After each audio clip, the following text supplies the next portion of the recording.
100.7 FM Akashvani Lucknow पर मैं हूँ मीनू खरे, लेकर आई हूँ प्रोग्राम बातें मुलाकातें।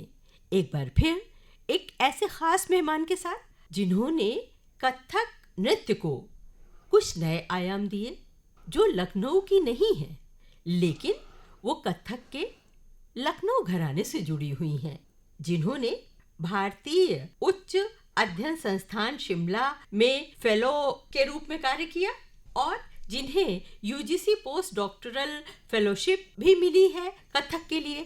वैसे तो वो लखनऊ घराने से है कथक के, लेकिन जो चौथा घराना है कथक का यानी कि रायगढ़ घराना, वो उससे भी जुड़ी रह चुकी हैं और उसी के लिए यूजीसी ने उन्हें ये पोस्ट डॉक्टरल फेलोशिप प्रदान की। गुरु लच्छू महाराज जी की जीवनी एवं कथक नृत्य में योगदान के लिए उन्हें पीएचडी प्राप्त हुई। एक चीज और बता दूं, देखने में बड़ी खूबसूरत है। अरे भाई, नृत्यांगना है तो खूबसूरत तो होंगी ही। नाम अब बताते हैं। आप हैं कुलपति भातखंडे संस्कृति विश्वविद्यालय लखनऊ की प्रोफेसर मांडवी सिंह जी। मांडवी जी, आपका बहुत बहुत स्वागत करती हूँ प्रोग्राम बातें मुलाकातें में। धन्यवाद आपका। बहुत अच्छा लग रहा है आपसे बात करके। जी, मुझे भी।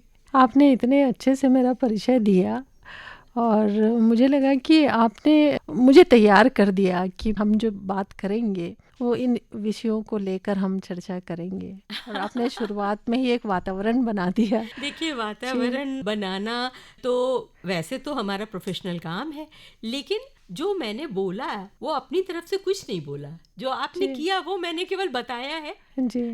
तो इसलिए इसमें मेरा क्रेडिट नहीं जाता है, इसमें पूरा क्रेडिट आपके कामों का जाता है। पहली बात तो ये है कि जब मैं प्रोफेसर मांडवी सिंह को कुलपति की कुर्सी पर देखती हूँ भातखंडे संस्कृति विश्वविद्यालय लखनऊ में, तो बहुत गर्व होता है। क्यों गर्व होता है? क्योंकि मैं एक स्त्री हूँ जी, और मांडवी जी भी एक स्त्री हैं, तो एक स्त्री को ऊंची कुर्सी पर बैठा देखकर गर्व का अनुभव होता है।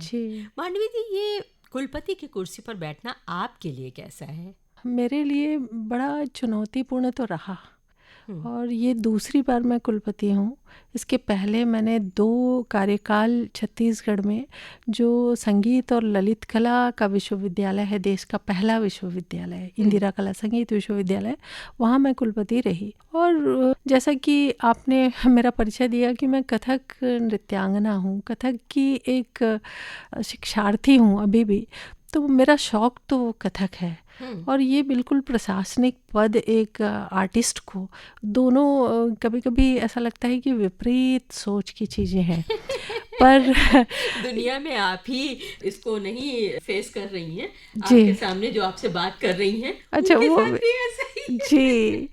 तो ये स्थिति तो आप अच्छे से बेहतर समझ पाएंगी कि जो अपने काम के प्रति ईमानदारी यदि रखता है तो कई चीज़ें ऐसी होती है कि नेचर से बहुत ज़्यादा मेल नहीं खाता है, या लगता है कि ये चीज़ें हमको बहुत खुशी नहीं देगी, आनंद की बात यदि करें तो। पर यदि हम अपने काम के प्रति जो भी काम मिला है उसको लगता है कि हम ईमानदारी से करें, तो वहाँ ये चीज़ें जो है लगता है कि हम धीरे धीरे उसमें भी उतने ही ईमानदार रह के हम काम कर लेते हैं। जाएंगे जी, रम गए, सफलतापूर्वक रम कर उसे आगे ले जाएंगे। बिल्कुल। तो वो तो आप कर रही हैं, क्योंकि इसी शहर में मैं भी रहती हूँ और भातखंडे तो बस बगल में ही है आकाशवाणी के। जी, तो हवाएं आती हैं और कहानी कह जाती है। श्रोताओं, हम बात कर रहे हैं आज प्रोफेसर मांडवी सिंह से, जो कुलपति हैं भातखंडे संस्कृति विश्वविद्यालय लखनऊ की, और एक जानी मानी कथक नृत्यांगना होने के साथ साथ वो एक स्कॉलर भी है। बहुत स्वागत एक बार फिर करती हूँ मांडवी जी आपका अपने प्रोग्राम बातें मुलाकातें में। मांडवी जी, कथक की तरफ आपका रुझान कैसे हुआ? छत्तीसगढ़ से आप आती हैं, तो वहाँ तो आमतौर पर जो जनजातीय संस्कृति का बोलबाला है, तो ऐसे में आप कथक से कैसे जुड़ी? क्या पारिवारिक परिवेश ऐसा था या फिर कुछ और कारण था आपको इस परिवेश से जोड़ने का? जी, बड़ा अच्छा प्रश्न है, क्योंकि छत्तीसगढ़ को जो माना जाता है कि वहाँ का प्राकृतिक और आदिवासी जो संस्कृति है बड़ा प्रसिद्ध है, और ये कहानी जो है वहाँ मेरे साथ जुड़ती है। खैरागढ़ रियासत हुआ करता था और वहाँ के राजा वीरेंद्र बहादुर सिंह जी और रानी पद्मावती देवी जी थीं जी। और जो रानी पद्मावती थीं वो प्रतापगढ़ की थीं। उनको यहाँ का लोकगीत बड़ा शौक था और वो छत्तीसगढ़ जाके भी कजरी और इस तरीके का गीत, वो प्राकृतिक जो यहाँ के प्रसिद्ध हैं लोकगीत, वो शौक से गाती थी और वहाँ की महिलाओं को सिखाने के लिए उन्होंने बड़ा व्यवस्था वगैरह कर रखा था और अकादमी की शुरुआत की उन्होंने। अच्छा, जैसे छत्तीसगढ़ तो आदिवासी इलाका हाँ, है, हाँ। तो वहाँ पे भी क्या कजरी वगैरह गाई जाती नहीं है? था, कजरी का नहीं था वहाँ, तो आदिवासी का अलग, उनका अलग है, संगीत अलग होता है। हाँ। पर चूंकि ये यहाँ से गई थी, उत्तर प्रदेश से गई थी, तो उनका शौक था, संगीत की शौकीन थी। अब चूंकि राजकुमारी प्रतापगढ़ थी तो उनको संगीत की शिक्षा भी यहाँ से दी गई होगी।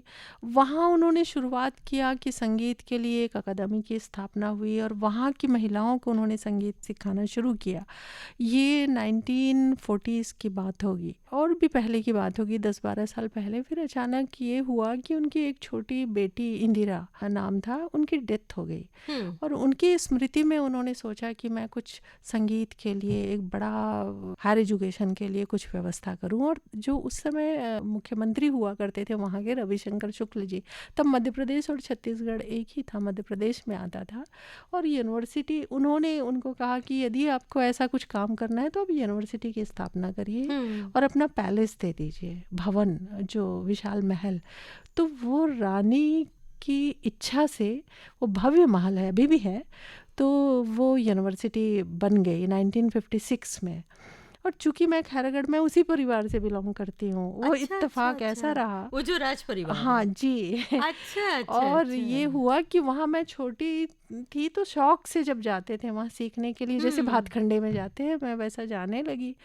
पर मुझे लग गया संगीत। आप तो अच्छे से समझ सकती हैं कि यदि लग गया तो फिर छूटता है नहीं। हाय और वही हुआ कि फिर मेरा एजुकेशन संगीत में हुआ। अच्छा, ये बताइए कि आप जैसे राज परिवार से थी तो आप गाना गाती भी हैं क्या? गाने का तो नहीं था, मैं नृत्य ही करती हूँ। गाने की समझ बहुत अच्छी, गाती तो नहीं। थोड़ा गाती हो तो मैं एक कजरी सुनने की फरमाइश करना चाहती हूँ। डांस की बात करते हैं तो ज्यादा अच्छा होगा। जोर डालिए। नहीं, बिल्कुल नहीं होगा। फिर कभी आएंगे तो एक आध बार आपको गा के सुनाएंगे, अभी तो नहीं। अच्छा, हम तैयार नहीं हैं। कोई बात नहीं। तो इस तरीके से आप उसमें आ गई म्यूज़िक में, लेकिन म्यूज़िक में तो वहाँ पे तो गायन का माहौल चल रहा था, जो कि रानी साहिबा गायन की शौकीन थी। तो फिर ये नृत्य वाली कड़ी कहाँ से जुड़ती है? अच्छा, ये मुझे लग रहा है कि ये कैसा आया होगा, वो गाने की शौकीन थी और वह गाना और बजाना सिखाया जाता था। पर जैसे ही यूनिवर्सिटी का एक स्ट्रक्चर बनना होगा तो ये तो होगा कि आपको इसके साथ अलग अलग विधाएं, एक डिपार्टमेंट से यूनिवर्सिटी बनेगी नहीं, तो फिर तीनों आया होगा, तभी संगीत। और फिर वहाँ कथक के बड़े बड़े गुरु रहे सिखाने के लिए।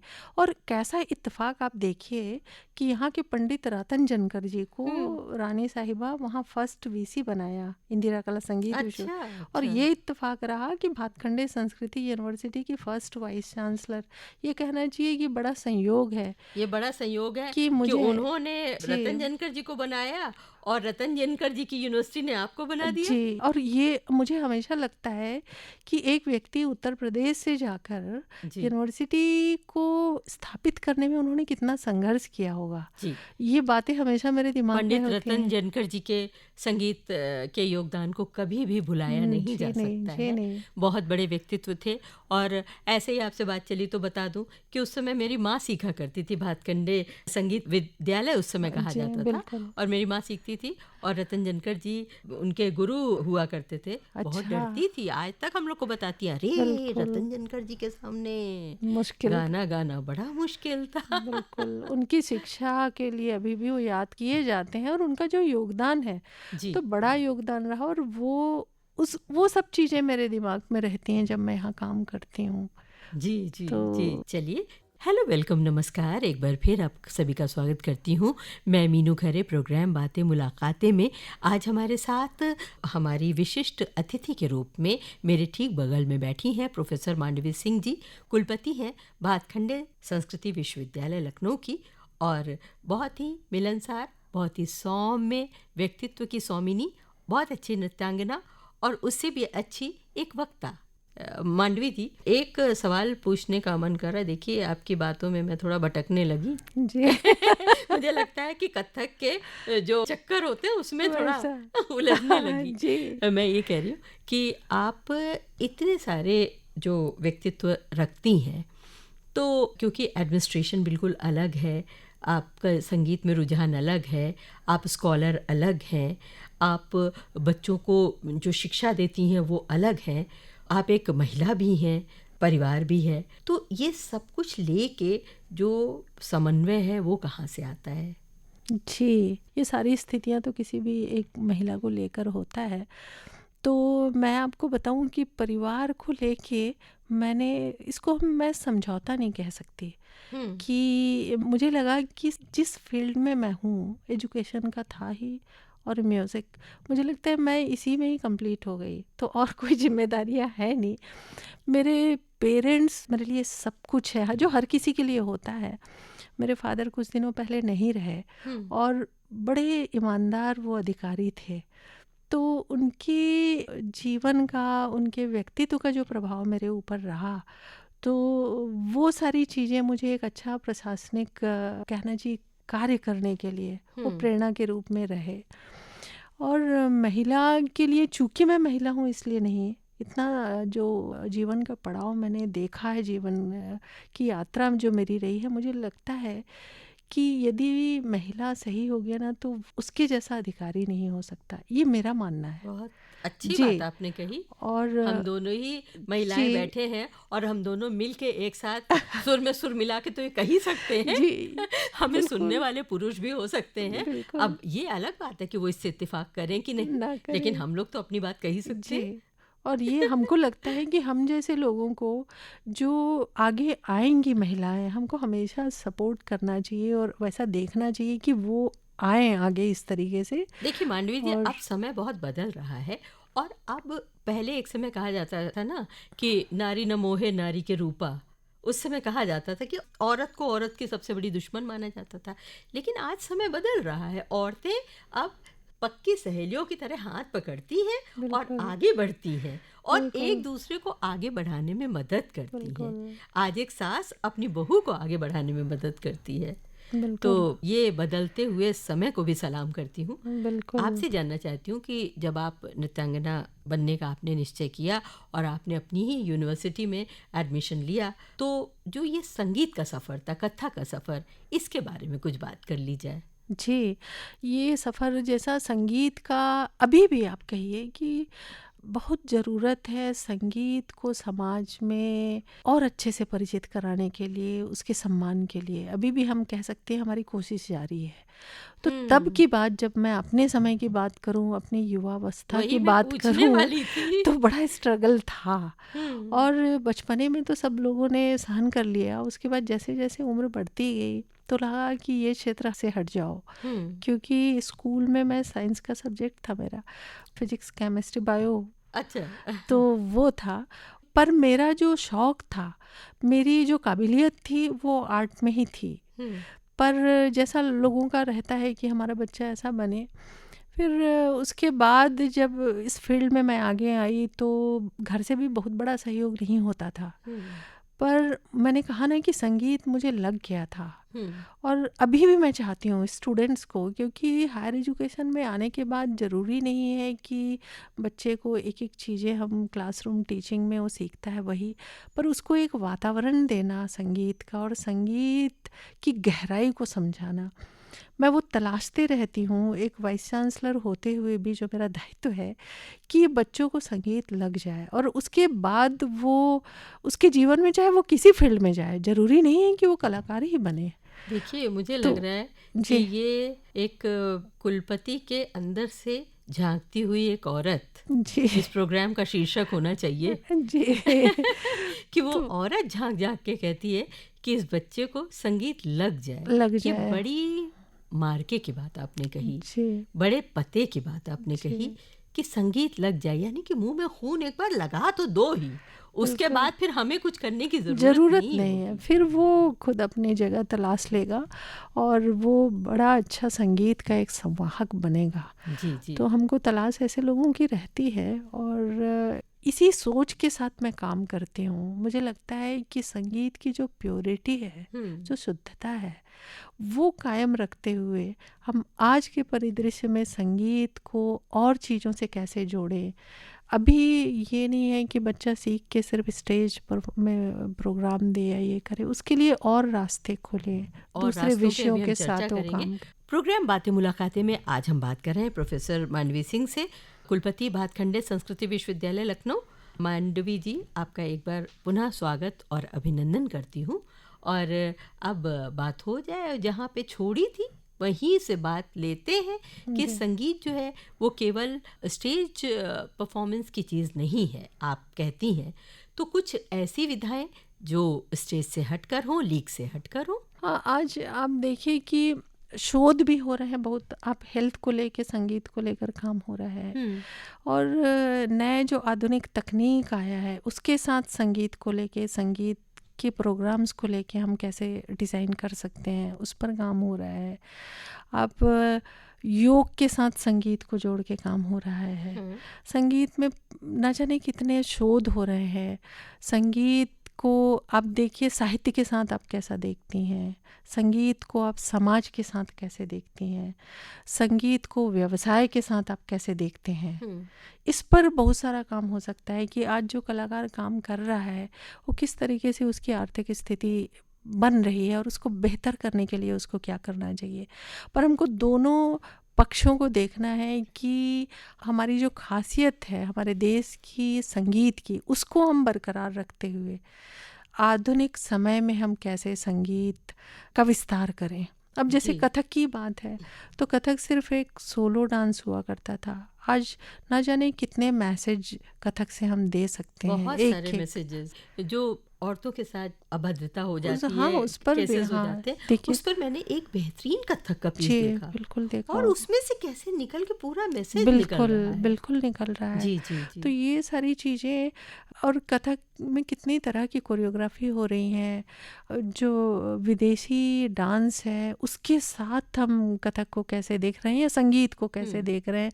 मतलब हमको आज वैश्वीकरण के साथ संगीत को ले जाना है और करना है और उस तरीके का काम भी हो रहा है। एनईपी जो नया न्यू एजुकेशन पॉलिसी है उसमें ये योजना बनाई गई है कि एक साइंस का जो स्टूडेंट है, एक कॉमर्स का जो स्टूडेंट है, वो म्यूज़िक के साथ अपनी शिक्षा को कितना बेहतर बना सकता है, उसकी भी तलाश जारी है। क्योंकि ये कहा जा सकता है कि जितने नोबेल अवार्डेड व्यक्ति हुए हैं या तो वो संगीत करते रहे हैं या वो संगीत उनका शौक रहा है सुनना या करना।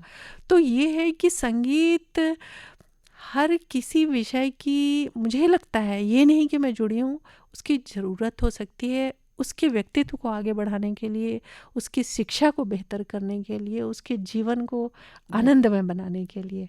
ये बहुत बड़ी बात आपने कही कि जीवन को आनंदमय बनाने के लिए संगीत होना चाहिए। क्या बात है, ये सुन के बहुत अच्छा लगा। इस पल मुझे आनंद से भर गया। अच्छा। कुछ कथक की प्रस्तुति अगर यहाँ पर की जाए, हमारा ये तो ऑडियो मीडिया है, तो कुछ कथक के तोड़े या कुछ टुकड़े आप यहाँ पर पेश कर सकती हैं? हाँ, उसकी बात हम कर सकते हैं। मैं बताऊँ आपको कि वाइस चांसलर बनने के बाद स्टेज परफॉर्म करना मुझे, या मैं उसके लिए हमेशा तो तैयार नहीं रह सकती और लगभग छूट गया मेरा, पर प्रैक्टिस नहीं छूटा। और क्या बात हाँ है? आप ये कहती हैं कि प्रशासनिक पद आप कैसे मैनेज कर रही हैं, तो मुझे लगता है कि सबसे बड़ा कारण ये है कि संगीत से मैं वैसे ही जुड़ी हुई हूँ, तो मुझे शक्ति देता है और इसलिए शायद मैं अपना काम कर पाती हूँ।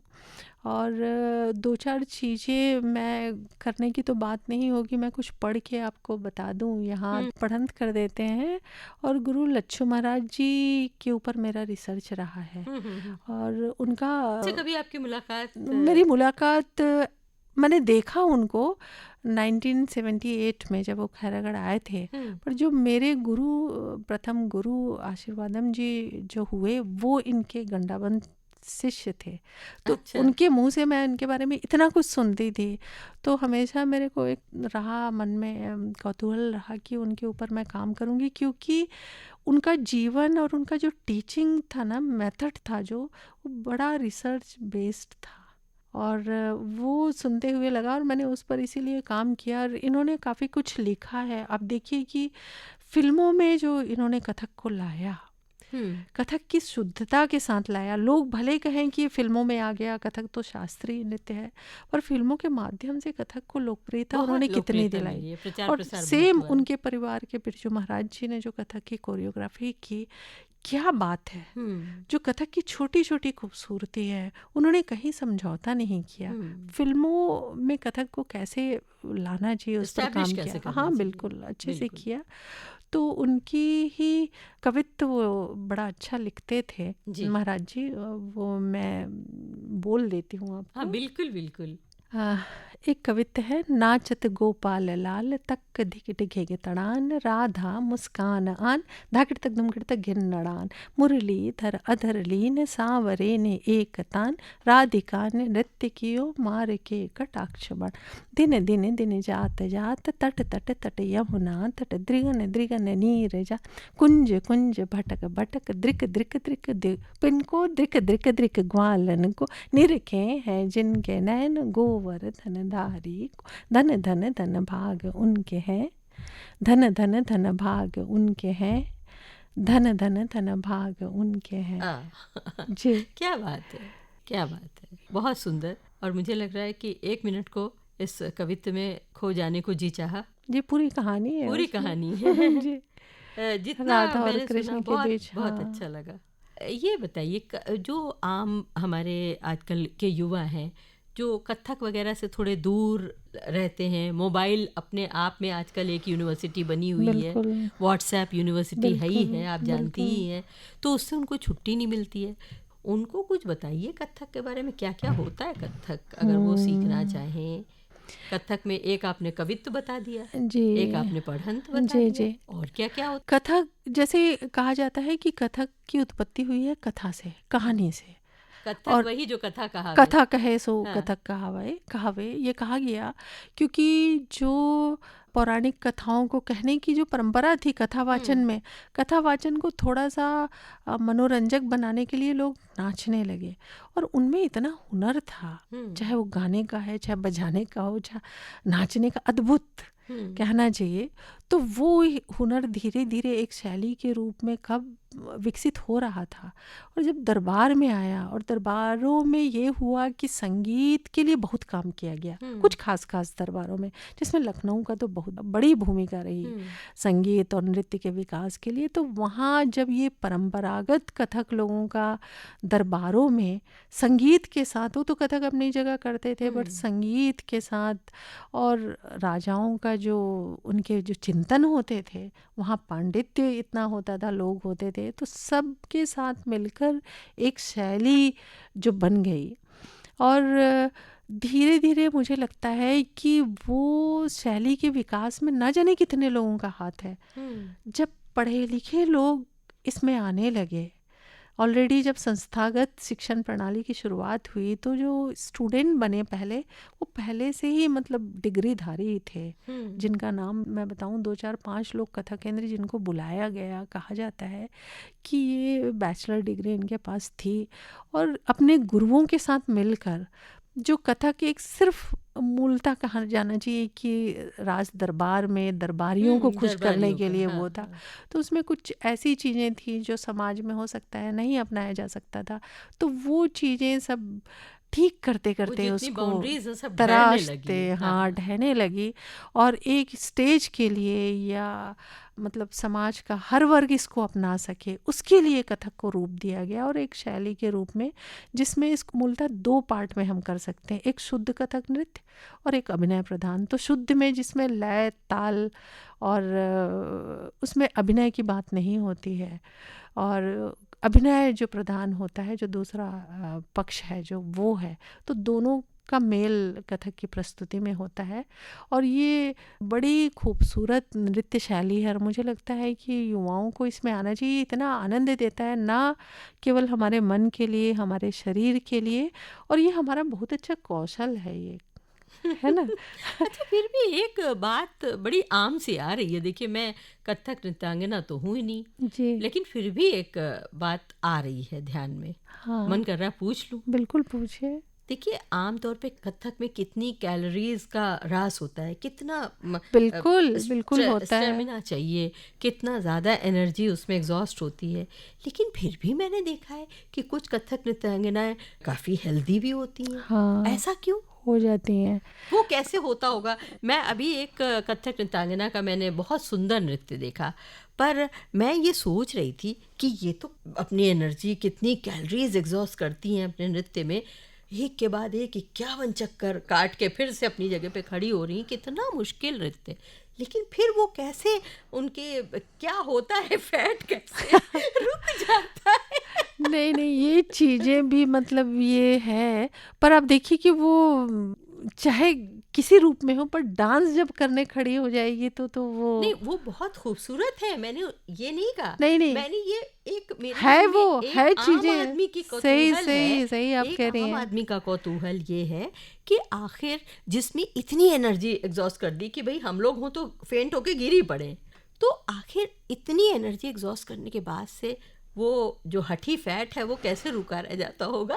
हाँ, वो चूंकि ये बहुत एक इनफॉर्मल क्वेश्चन है। यानी हमको तो उसके लिए, चाहे वो डांसर हो या नहीं डांसर है, तो वो अवेयर तो होना पड़ेगा हमको अच्छा, देखिए, आपसे मैसेज आ गया कि हम कि चाहे डांसर हैं या कुछ भी हैं, हेल्थ के लिए आपको अलग से कोशिश करनी बिल्कुल पड़ेगी। कोशिश करनी पड़ेगी, और बहुत सारी चीज़ें हैं जिसको हमको ध्यान में रखना। हाँ। बताएं, मैंने दीक्षांत के भाषण में अपने कहा कि उसके अनुरूप संगीत या नृत्य को सीखने के अनुरूप हमको अपनी जीवन शैली को बनाना पड़ेगा, तभी हम उसके साथ पूरी तरीके से हम न्याय कर पाएंगे। और मुझे लगता है कि तब उसका जो सही हमको जो लाभ मिलना चाहिए वो भी हमको मिलेगा। और इन सब चीज़ों के लिए आजकल डांसर को बड़ा ध्यान रखना चाहिए। हाँ, बस मेरे बिल्कुल। सवाल का उत्तर जी, मिल गया। जी। हालांकि मैंने ऐसे ही नहीं, नहीं, पूछा था। आपने बहुत सही क्वेश्चन किया। चलिए, प्रोग्राम बातें मुलाकातें में आज मैं बात कर रही हूँ प्रोफेसर मानवी सिंह से।